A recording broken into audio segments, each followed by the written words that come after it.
Welcome to the garage. We're looking at weapon durability, weapon heating, and engine durability today.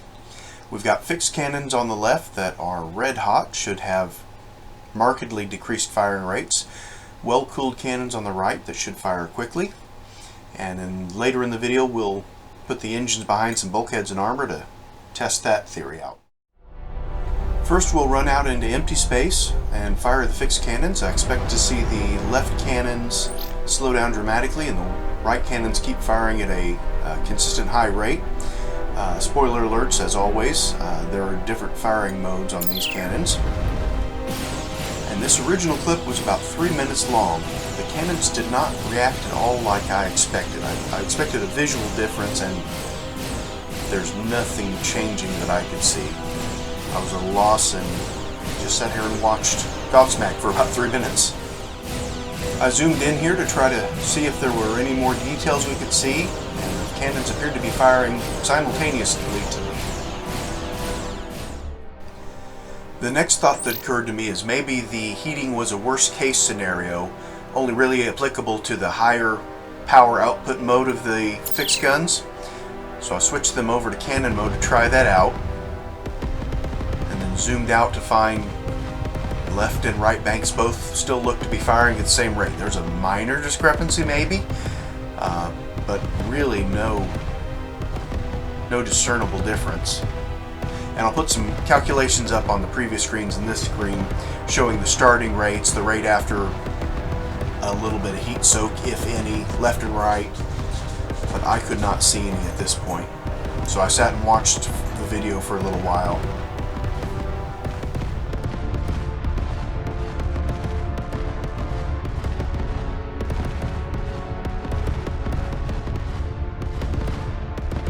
I zoomed in a little bit to get a better picture, and that's when I realized the guns were firing in series, and this testing method might not work for that.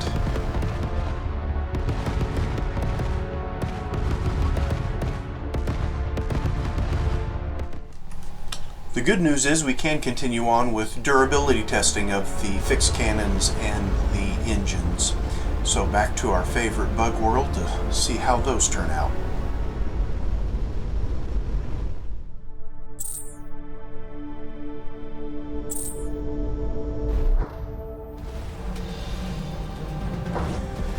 RNG immediately rears its ugly head and gives us a completely different setup than previous visits.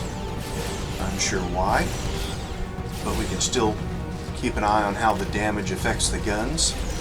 So energy is not dropping, hull integrity is reasonable, and you can see the gun firing rate is already way down. Also, our engine speed is dropping dramatically without a decrease in energy.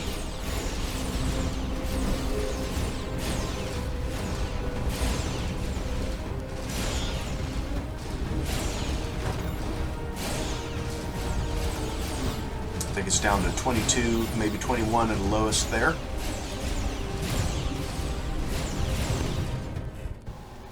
First note that our maximum void speed is 98.1 and we've got a max hull integrity of 943.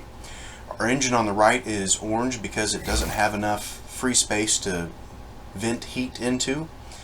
So we're going to get rid of some of these blocks, allow it to cool, and the combination of the improved cooling and the reduced weight increases our void speed dramatically. It looks like 120 there. So we're going to add our blocks back. We're going to be 20, our bulkheads back. We're going to be 20 units over the previous weight.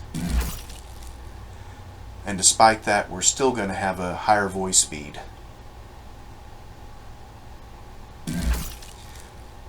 So that's an increase of 20 in the void speed despite a 20 increase in weight. So that's purely engine efficiency going from orange to green.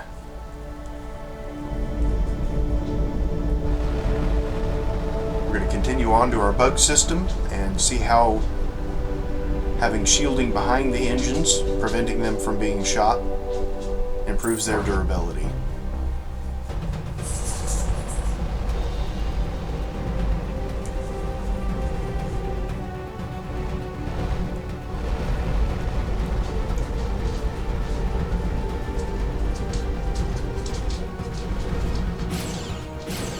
looks like we have the standard setup this time. So aiming to take shots from the rear as we have done in other engine testing. Speed of about 45 or 46 is the normal for this setup. Energy isn't dropping, so energy is not limiting our speed so far. Hull integrity is starting to drop. And what we're going to find is around a hull integrity of 25 or 22, the speed starts dropping. So it looks like the armor is effective in delaying the onset of engine damage.